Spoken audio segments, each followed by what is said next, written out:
Hello and welcome to week 6 of the Country Garden Crochet Along, and this week we're going to be making the wiggle stitch. So the wiggle stitch is made in 2 parts. We're going to make the first part this week and then we're going to finish it next week. And this is the panel that's going to go onto the top of our lawn piece. So let's get started. Okay, so we're going to be using one of our greens. I'm using the first green we started with for our lawn. And we're going to be joining into this second corner stitch. So we got the 2 double crochet in 1 stitch. I'm starting in that second stitch there. So I'm just going to join our green in. Oops. And chain 1. And I'm going to start with a double crochet chain.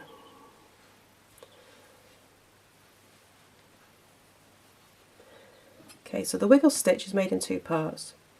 The first part is a filet mesh, which is what we're going to make this week, and then you make a series of double crochets over the top of the mesh to make your wiggles.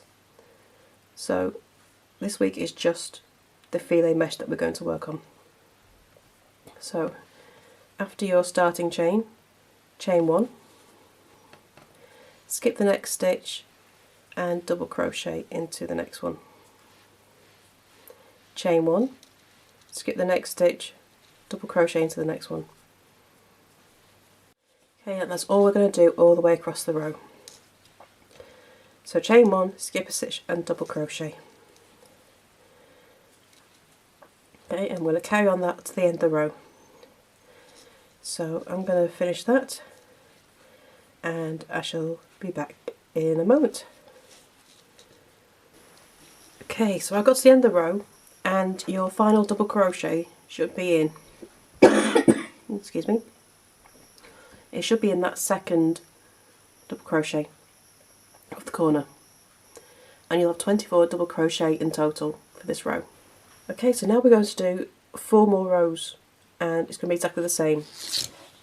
So for the second row I'm going to turn, chain 1, and in the top of that last double crochet at the row below you're going to make your starting chain for another double crochet.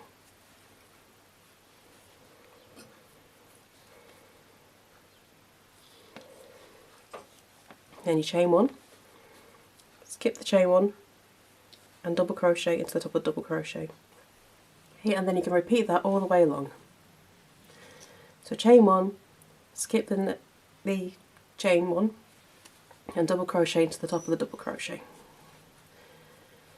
Okay, and you can repeat that all the way across the row and you'll finish in the top of that first starting chain. And you're going to repeat that for 5 rows in total. So we're on row 2 now, and you'll continue this until you've done 5 rows. So exactly the same, and you're just making this mesh that next week we can work into. So I'm going to go ahead and finish that, and I'll see you in a moment. Okay, so once you've finished row 5, you can cut off and weave in your ends, and that is week 6 complete. So you'll have this lovely mesh that we'll be working into next week to complete our wiggle stitch. So that's it for now, and I shall see you next week for week 7. Bye for now.